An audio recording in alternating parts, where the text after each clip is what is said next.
And this morning, my friends, the 20th Century Fox team is ushering in our mate 21st Century Van Connor with the latest on the Oscar nominations that broke yesterday afternoon, our time, of course. We've got the 95th Oscar on the Oscar ceremony on the way, of course, some big nominations and a bit of a departure, as far as I can remember. Best Picture's got 10 nominations this year, Van Connor. Good morning, Van, and thanks for doing this for us. Always a pleasure, Mr. Ross, and I'm always happy to talk golden statues with you, as you know. So 10 nominations for Best Film. That's very unwieldy, isn't it? It's happened once or twice. I think because they had to up the category. I think it was about 15 years ago. They upped the number of films they could include because, well, they started getting a bit hamstrung on it. It got a bit limiting for them. I think the first year they did it was the year that The Dark Knight got put forward as well. So we've got Everything Everywhere All at Once with an awful lot of nominations. Avatar's got a few. Yeah. Banshees of Inisherin also doing rather well. And maybe, first of all, people may well have seen this on Netflix, if not at the cinema, the third version, I think, of All Quiet on the Western Front, which is also got... I've not seen it yet. I'm going to have to see it this weekend. Have you seen it? What's it like? And will it do well, do you think, at the Oscars? Do you know what? I still haven't seen All Quiet on the Western Front. And given the fact that it's racked up 9 nominations, I'm now kind of obligated to. So I think there was a version in the 70s starring the actor who played John Boy Walter, which was truly terrible. The 1930s version is an absolute heartbreaking masterpiece. Spoiler alert, folks, the Germans lose, but this is largely in German, isn't it? This was told from the German side of the, based on a novel by Erich Maria Remarque, but from the German side of that conflict, the Great War. Yeah, and it's got Daniel Bruhl in it, who's like one of my favourite actors working today. So I really should get on All Quiet on the Western Front. Everyone I know who's seen it has just raved about it endlessly. So I've been very slack in this. I hadn't seen Babylon until today, to be fair. So I am catching up. All Quiet on the Western Front is my last Oscar film this year that I need to catch up on, so I will get on that tomorrow, in fact. Now, we're very much in awards season. It's March the 12th for the Oscars, of course, which is now the culmination of the awards. There'll be a lot of lobbying between now and then. Who do you think at the moment look like the front runners? For nominations, I said, I think it's 11, isn't it, for Everything Everywhere All at Once? It is, and it's a very strange frontrunner to have Everything Everywhere All at Once, because it's a genre movie. You know, it's effectively a sci-fi action comedy if you're really narrowing it down. And the Oscars don't have a great track record with both international casts and genre fare. I mean, you remember, for instance, The Silence of the Lambs winning Best Picture like 30 years ago, and they've always kind of reclassified The Silence of the Lambs as a dramatic thriller because the Oscars are legendarily quite snotty and they don't like to say that they gave Best Picture to a horror movie, even though they have done it once or twice. It's like if you look at The Shape of Water, they tend to reclassify it as a fantasy romance. You're like, no, it's horror. Yeah. So I don't quite know how that's going to work. There's also the fact that Everything Everywhere All at Once has a largely Asian American cast, and the Oscars, though they might try on the surface to, embrace diversity, don't have a wonderful track record of that. So it's going to be interesting to see how it plays out. On that note, of course, it's great to see Angela Bassett, formerly of What's Love Got to Do with It, playing Tina Turner, get a nomination, Best Supporting Actress for Black Panther: Wakanda Forever. I mean, that's a good spot by whoever's put that one forward, I think. There is, and the thing that fascinates me about that as well is she's the first Oscar nominee since Robert Downey Jr. For a comic book movie, like for one of these comic book movies to actually get put forward for acting. I think it was, we had Heath Ledger and Robert Downey Jr. Oh no, we didn't have Robert Downey Jr. We had Heath Ledger for The Dark Knight. I wanted Robert Downey Jr. That was my argument. We had Heath Ledger in 2008, and comic book movies do not tend to get Academy recognition. I mean, Black Panther, the first one, legendarily was the first comic book movie that was put forward for Best Picture. So it's interesting to see her being put forward for actual acting awards. I know Robert Downey Jr. did get nominations elsewhere in other award ceremonies, but her getting put forward for actual acting plaudits for this. And she's fantastic in the film. And it's nice to see Black Panther: Wakanda Forever, actually getting recognition. We kind of saw it coming because there is that stigma on there, with, the late great Chadwick Boseman having passed, with Heath Ledger having passed on The Dark Knight. There's a precedent in there. It does seem to be that when you've got an acclaimed actor who passes on a comic book movie, it then tends to get the recognition. But other than that, they do tend to get ignored. You might remember you and I covered, I think it was 2018, 2019, when Into the Spider-Verse was put forward for Best Picture, and then Best Animated Picture, Best Animated Feature, sorry, and then won. And you remember my absolute elation in the room, because comic book movies do not tend to get any kind of awards recognition whatsoever. So it's nice to see the plaudits actually getting handed out for a change. And a few controversial, no doubt, nominations. Blonde, for example, has done rather well in the acting stakes, Best Actor. Now, I enjoy is the wrong word. I was very impressed by Blonde, and I watched it twice. And while I can appreciate some of the controversy, it's basically a version of Marilyn Monroe's life, but it's more like Norma Jean Baker's life. It's one of those things that elements of Hollywood old school didn't like it at all, because it did very much almost follow on from some of the Me Too scandals of recent years that have come to light. It was very much a kind of finger pointing at Hollywood, not in the way they like, a kind of stroking. They love films about films, if they're like, I'd imagine Babylon must be, to an extent, celebrations of cinema. Blonde, I think, was a more difficult film for them. Yeah, and if you look at, like, for instance, Babylon only getting, and you have to italicize, only, getting 3 nominations, which, Babylon is Damien Chazelle directing, for instance, Brad Pitt, Margot Robbie. It seems so Oscar friendly, and having seen the film, I don't think this is quite panderingly Oscar friendly. Blonde and Babylon do seem to be in the same sort of league here, which is, you've got a movie that you feel like they want to give awards to, but they can't quite justify. But you can't deny the power of Ana de Armas's performance, because she is genuinely terrific in that. Yeah. I love Ana de Armas as an actress. I think she's genuinely brilliant in, what was that last Bond movie? No Time to Die. I thought she was genuinely brilliant in only 5 minutes of a Bond. She stole the show for only 5 minutes of a Bond movie. She's terrific in Blonde, but you really couldn't get away, I don't think, with giving Blonde any more nominations than here's Best Actress for Ana de Armas. She's terrific in it. I hope she gets it. She won't, but, I would love it if she did. She won't. That's going to be Cate Blanchett's category this year completely. But Ana de Armas, absolute showstopper as Marilyn Monroe, as we indeed knew the minute she was cast, to be fair. And also, John, even looking down the list, I know there are other pressure on it, not even a nomination for Blonde for makeup and hairstyling. I thought that would have been a shoo-in, the way it recreates 50s and 60s hairstyles in cinema. What do I know, though? I'm just star what Woodrock was to Pinocchio. Pinocchio has got a nomination, of course, for Best Animated Film, the Guillermo del Toro version. Elvis hasn't done as well as I thought it might, because I thought Hollywood loved a kind of a good, solid, it was more than an old-fashioned biopic. It's got some great Baz Luhrmann elements, but a very solid film, that Elvis, which I thoroughly enjoyed. And yes, it's done all right-ish, though, hasn't it?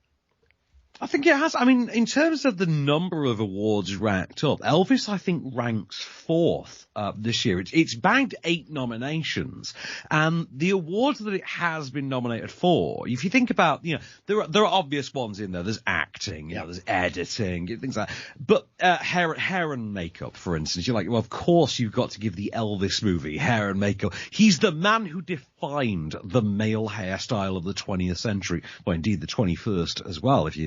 I work with Kermode, so of course, he's defined the hairstyle of the last 2 centuries.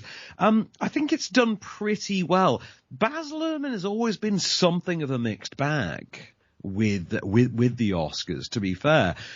I'm interested to see how it does. I am, and I think Austin Butler, being as prominent as he is within the awards, because he's won a few. He's been nominated for a bunch. He's won a few. He's not won any of the majors, for instance. You look at the Golden Globes, and that went to Brendan Fraser, and you think, in the case of the Golden Globes, it does feel like a payback thing. It does feel like a we owe you thing. And I hope that Brendan Fraser gets it this year.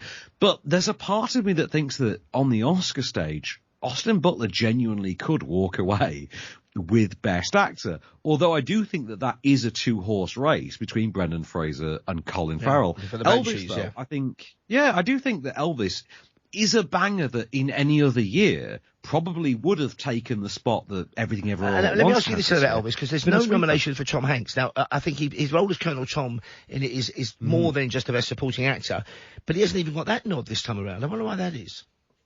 I think they muddied the water with Tom Hanks by releasing A Man Called Otto, to be really honest. I think by putting that out when they did, because I got the award screener through for A Man Called Otto, and, he's the front-facing star of A Man Called Otto, which is, it's a Hollywood remake of a foreign language film, which generally speaking is not the kind of thing that tends to be an Oscar baby.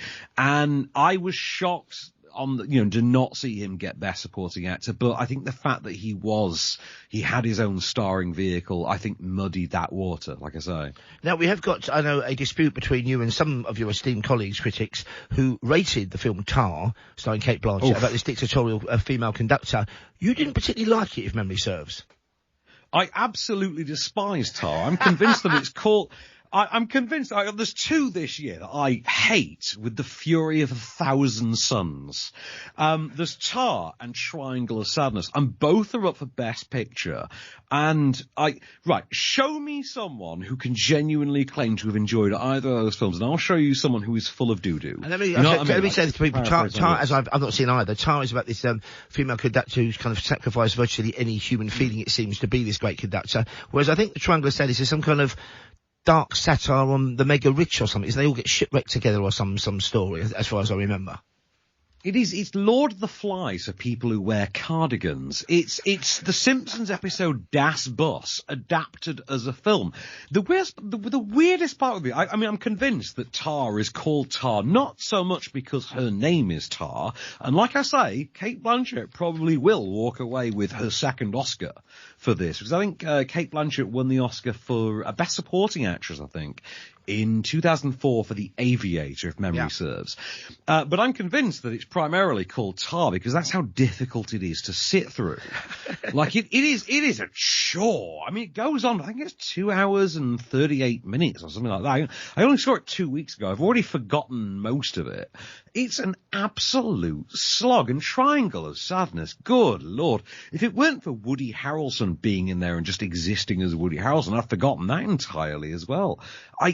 They are very pompous, very quintessentially typical, cardigan wearing, broadsheet writing awards fod. I mean, I think Tar, has 6 nominations. Triangle of Sadness is 3. Now, Triangle of Sadness has some sort of cool factor because at least it's a Neon release, and Neon are kind of an awards. But both their directors are up for Best Director as well, aren't they? Both directors are up for Tar and Triangle of Sadness. They've got nominations for Best Director, which seems odd if the films they're both as dodgy as you say.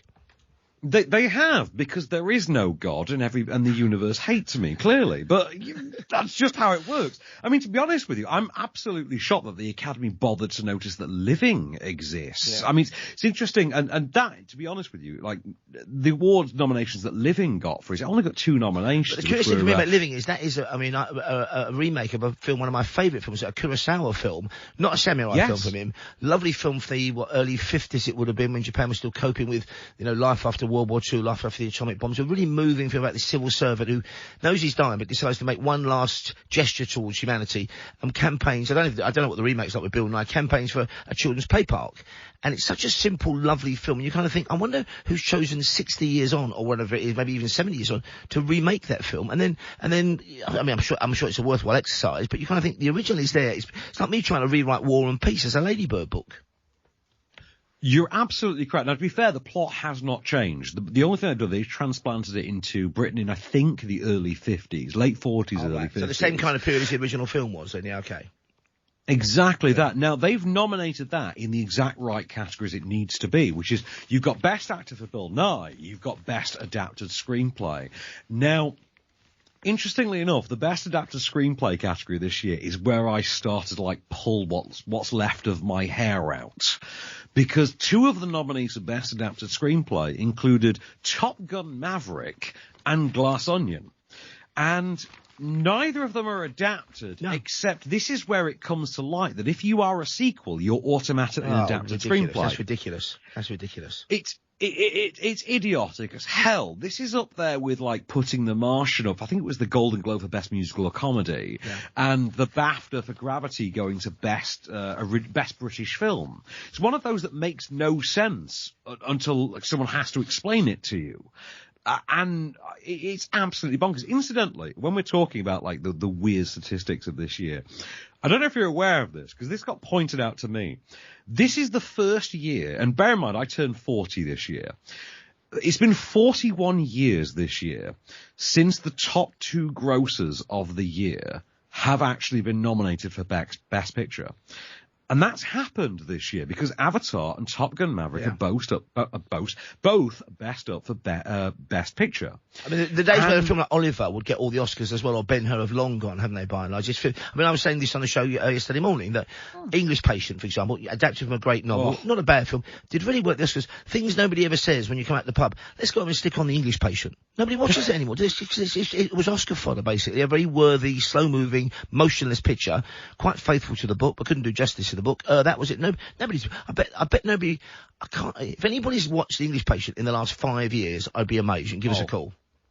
Hey, do you know what? It's like I always say. You will never meet anybody who's seen The Artist after it won Best Picture. Yeah. You know what I mean? And it's only been 10 years. Yeah. Those two films, by the way, from 1982 that were nominated for Best Picture were the two highest grossing of the year. And this is one of those pub quiz trivia ones. Which ones were they? E.T. They were E.T. and Tootsie. Back in 82. Like I say, I wasn't even alive when that happened. Obviously, and of course, I suppose that is the, I mean, the Avatar's going to do, it's already past the $1 billion mark, I think, but Top Gun, I mean, Tom Cruise has been single-handedly credited with saving cinema and getting people back into cinemas, basically, so he's got to get some kind of recognition, has it not? Well, the weird one with Top Gun is, why is Top Gun up for Best Visual Effects, given that we know Tom Cruise is in it? Yeah. So most of it is actually real, because Tom Cruise exists. So, you know, I mean, to be fair, if we're getting into the Best Visual Effects category, I'm sorry, why is the Batman in there? Why would anybody nominate the Batman for Best Visual Effects, given the last thing anybody's talking about the Batman for? I understand cinematography, and cinematography is its own bag, but cinematography and production design, those are the categories you go after the Batman on.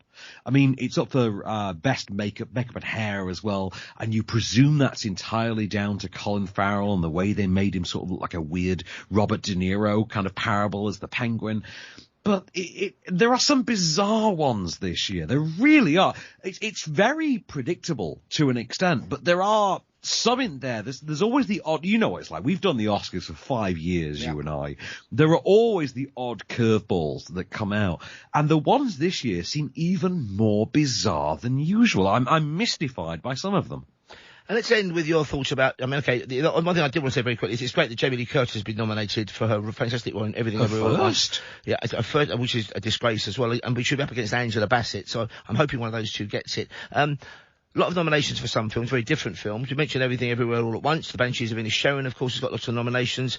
Elvis is not bad. Well, who do you think is going to be the standout one, if there is going to be one? And which film would you like to see maybe more recognised by the Academy than you suspect the kind of other po-faced people who vote are going to acknowledge its excellence in certain areas?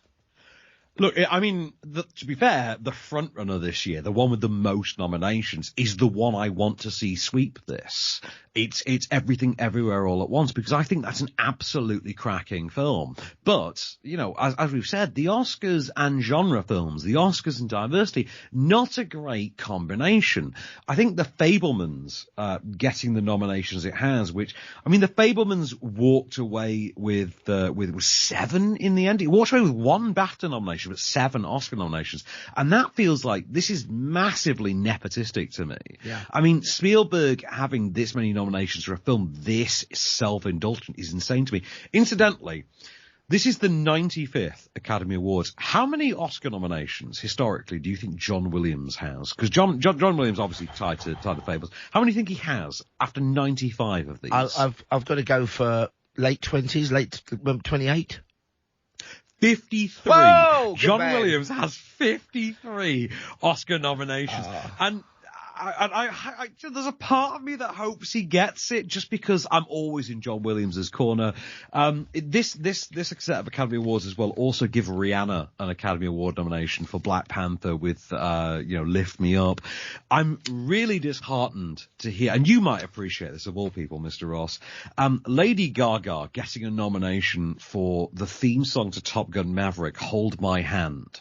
Feels like a slap in the face, given that's the successor to Take My Breath Away by Berlin, which is a terrible, terrible follow. If you've got take my breath away, and you got to follow it up. Hold My Hand is weak sauce, sir. Yeah. Nominating that for an Oscar, I'm sorry, just that feels like a detriment to the Academy in general. He's on fire this morning. His name's Van Connor. He's back with us Thursday, of course, talking about Freeview film recommendations for the weekend. I'm sure we'll get together to talk Oscars when the Oscars happen, which is March the 12th, of course. Let's end with a trailer then for Everything Everywhere All at Once. 11 nominations, a big favourite in my house as well. And it stars, of course, Michelle Yeoh, who's also Oscar nominated as Best Actress this year. Here we go. Cheers to Van Connor. It's Everything Everywhere All at Once. Get voted. Mom, just wait. No time to wait. Very busy. Across the multiverse, I've seen thousands of Evelyns.